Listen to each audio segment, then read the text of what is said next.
In the sweltering summer of 1260, under the blazing Middle Eastern sun, two mighty armies prepared to clash in a battle that would change the course of history forever.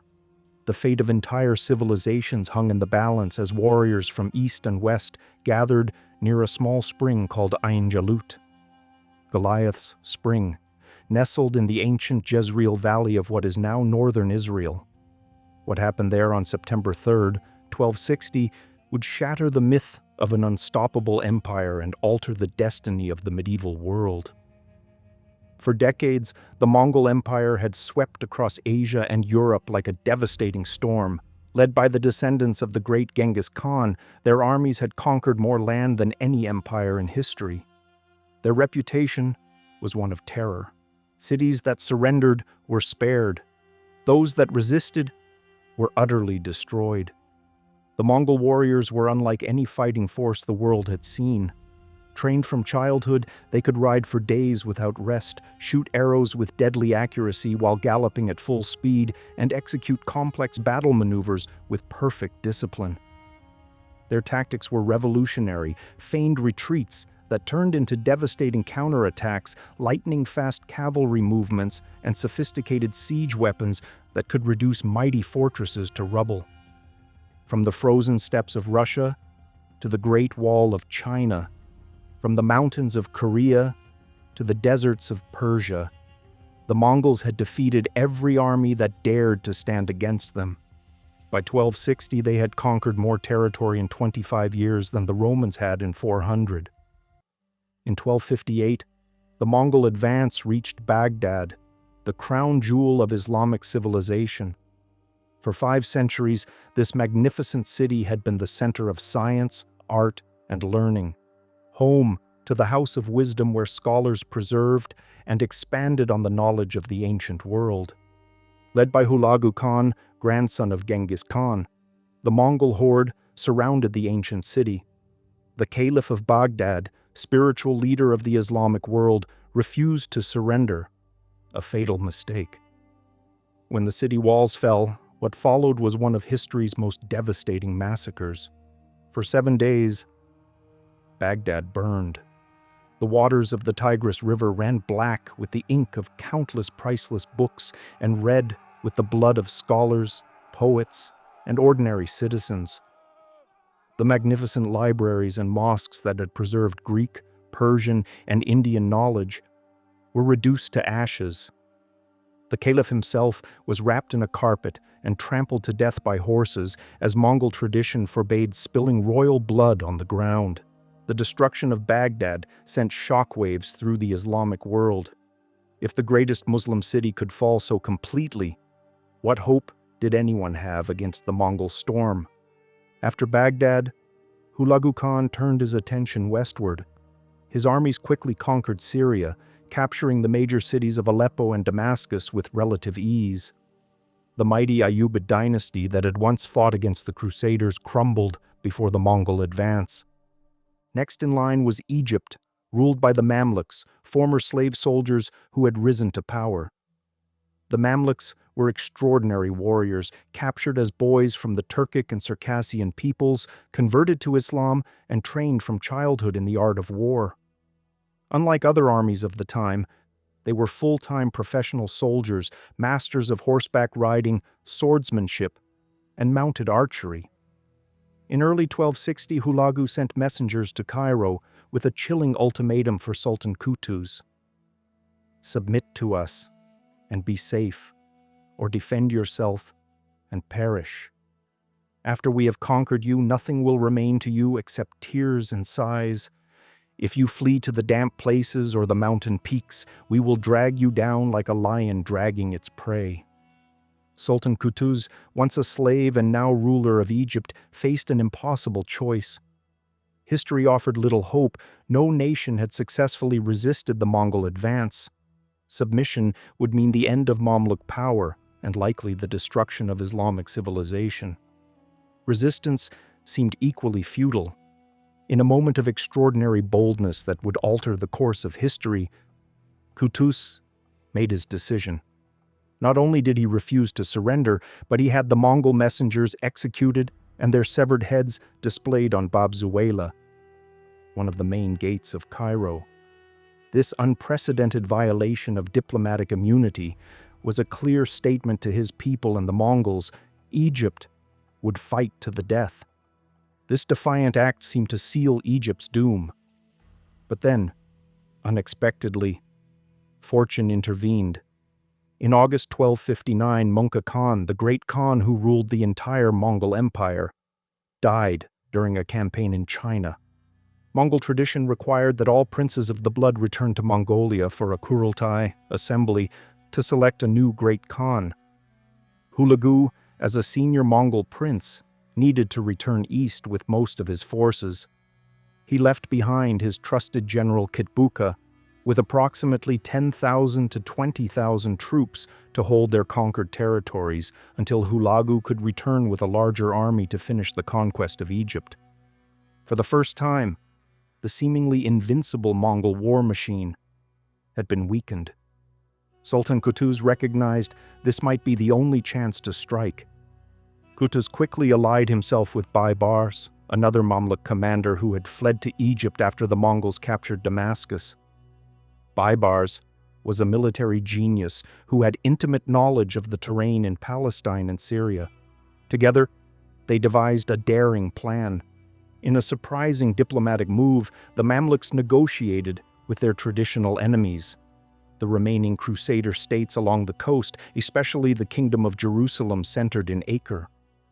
Though Muslims and Christians had been bitter enemies for centuries, both recognized the Mongols as the greater threat. The Crusaders made an extraordinary decision. They allowed the Mamluk army to march through their territory unmolested and even camp near Acre to resupply.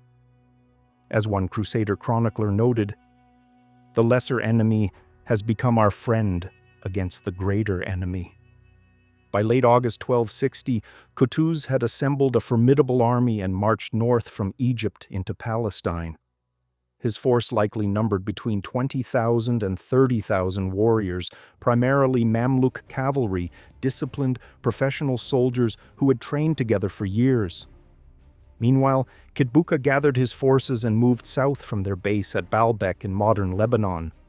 His army included Mongol warriors, local Syrian auxiliaries, Georgian infantry, and Armenian troops from Cilicia. Though smaller than the Mamluk force, the Mongols had never lost a major field battle, and their confidence remained absolute. The two armies converged near the spring of Ain Jalut. The location was no accident. Baibars, who knew the terrain intimately, had chosen it specifically because the rolling hills and limited sight lines would neutralize the Mongols' traditional advantages of mobility and long-range archery. On September 3rd, 1260, as dawn broke over the Jezreel Valley, the air was thick with tension. The Mamluk and Mongol armies faced each other across the valley floor, two entirely different military traditions, each with their own strengths, about to clash in a fight that would determine the fate of civilizations.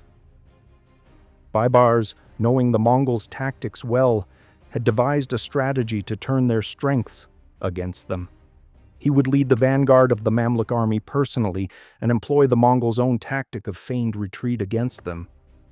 As the morning sun climbed higher, Baibars advanced with a portion of the Mamluk army. His forces moved forward with precise discipline, their armor gleaming in the sunlight, weapons at the ready. The initial clashes were fierce, with arrows darkening the sky as both sides engaged at a distance. The Mongol archers, masters of the powerful composite bow, released volley after volley of deadly arrows. The Mamluks, well-armored and disciplined, held their formation despite casualties.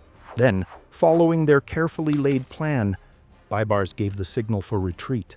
The Mamluk vanguard suddenly appeared to break formation and flee in disarray. Warriors turned their horses and galloped away from the Mongols, seemingly in panic. Dust clouds billowed behind them as they retreated toward the northern highland passes. Kitbuqa, seeing what appeared to be a routing enemy, could not resist the opportunity for a decisive victory. With a roar of triumph, he ordered a full pursuit. The Mongol forces surged forward eagerly, their disciplined formation giving way to the excitement of the chase. They had seen this scenario play out dozens of times before, a fleeing enemy soon to be cut down from behind. "After them! Let none escape!" Kitbuqa reportedly shouted as he led his forces forward. The Mongols raced after the retreating Mamluks, following them into the narrow valleys that led into the highlands. The dusty valley floor gave way to rougher terrain as they advanced, the wide open spaces narrowing between the hills. The fleeing Mamluks led their pursuers deeper and deeper into the trap, drawing them into the highland terrain where Baibars knew the Mongols would lose their greatest advantages: mobility and coordinated mass archery. As the Mongols pursued the retreating Mamluks into the highlands, something unexpected happened. The fleeing warriors suddenly stopped their retreat and turned to face their pursuers. At that same moment, war cries erupted from the hills on both sides. The main body of the Mamluk army, hidden among the hills and trees, emerged from all sides. The trap had been sprung. Thousands of Mamluk warriors who had been concealed in the highlands now revealed themselves, closing in on the Mongol forces from every direction. Arrows rained down on the surprised Mongol forces, followed by the thunderous charge of heavily armored Mamluk cavalry. The narrow valleys prevented the Mongols from using their superior mobility to escape and regroup. The hunters had become the hunted. But the Mongols were not easily defeated. They were veterans of countless battles, and their discipline held even in this desperate situation. Kitbuqa quickly rallied his forces, forming a defensive circle. The Mongols fought back ferociously, unleashing arrows at close range and then drawing their swords for hand-to-hand combat when the Mamluks closed in. The battle raged with incredible intensity. The clash of metal on metal, the screams of wounded men and horses, and the thunder of hooves filled the air. The ground became slick with blood as warriors on both sides fell. Yet the Mongols, though surrounded, refused to surrender. For hours, the battle raged under the scorching Palestinian sun. Despite being surrounded, the Mongol warriors fought with remarkable discipline and courage. Then, in a stunning display of battlefield leadership, Kitbuqa organized a powerful counterattack aimed at the Mamluk left flank. The Mongol warriors, sensing a chance to break free from the encirclement, fought with renewed vigor. Their concentrated assault began to push back the Mamluk forces on the left. Slowly, but surely, a gap began to open in the Mamluk lines. If the Mongols could break through this weakness, they might escape the trap and regroup on open ground where their superior mobility could once again give them the advantage. The Mamluk left wing began to buckle under the weight of the Mongol assault. Warriors fell back, and panic threatened to spread through their ranks. The entire battle hung in the balance. If the Mongols broke through, the trap would fail, and the Mamluks might still face defeat. Sultan Qutuz, watching from a nearby hill with his reserve forces, recognized the critical moment had arrived. In a gesture of extraordinary personal courage that would be remembered for centuries, he removed his helmet so his men could recognize his face. "Where are you going, O Muslims?" he shouted to his retreating troops. Then, raising his sword high, he called out 3 times, "O Islam! O Allah, grant your servant Qutuz a victory against these Mongols." With these words echoing across the battlefield, Qutuz himself charged directly into the thickest part of the fighting, where the Mongols were breaking through, followed by his personal guard of elite Mamluk warriors. The sight of their sultan risking his life alongside them galvanized the Mamluk forces. "Wa Islama! Oh my Islam!" became the battle cry as Mamluk warriors surged forward with renewed determination. The momentum of the battle shifted dramatically. The Mongol breakthrough was halted as Qutuz and his fresh troops slammed into their flank. Though the tide had turned against them, the Mongol warriors refused to flee. Kitbuqa, surrounded but unbowed, continued to direct his forces with remarkable skill. When several of his officers urged him to break out of the encirclement and save himself, he reportedly replied with defiance, "It is better to die by the sword than to flee. My bones shall remain in Syria, but yours shall be carried by the wind. The world shall remember that we died fighting, not running like cowards."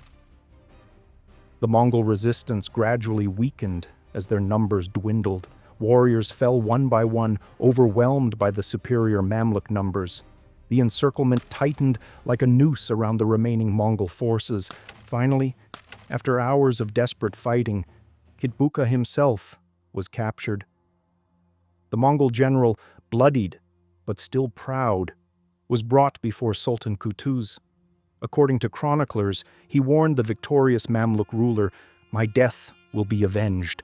Countless Mongol warriors will ensure that your victory today becomes meaningless tomorrow." But there would be no tomorrow for Kitbuqa. The Mongol general was executed, and his remaining forces were hunted down and destroyed. For the first time in their westward expansion, the Mongols had suffered a major defeat. The impact of the Battle of Ain Jalut rippled outward immediately. Within days, the Mamluks had recaptured Damascus. Within weeks, most of Syria had been freed from Mongol control. The myth of Mongol invincibility had been shattered forever. When news of the defeat reached Hulagu Khan, he ordered the execution of his remaining prisoners and prepared for a massive counterattack to avenge the loss. However, civil war within the Mongol Empire prevented him from marshalling his full strength. His cousin Burqa Khan, ruler of the Golden Horde and a convert to Islam, had been horrified by Hulagu's destruction of Baghdad and now moved against him in the Caucasus. Mongol fought Mongol for the first time, further weakening their ability to respond to the Mamluk victory. Sultan Qutuz did not live long to enjoy his historic triumph. On the return journey to Cairo, he was assassinated by a group of emirs led by Baibars, who then took power as the new sultan.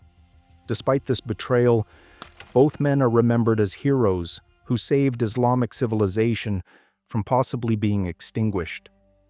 On that hot September day in 1260, near a spring named after the biblical giant Goliath, another giant, the seemingly unstoppable Mongol Empire, met its David. The world would never be the same again.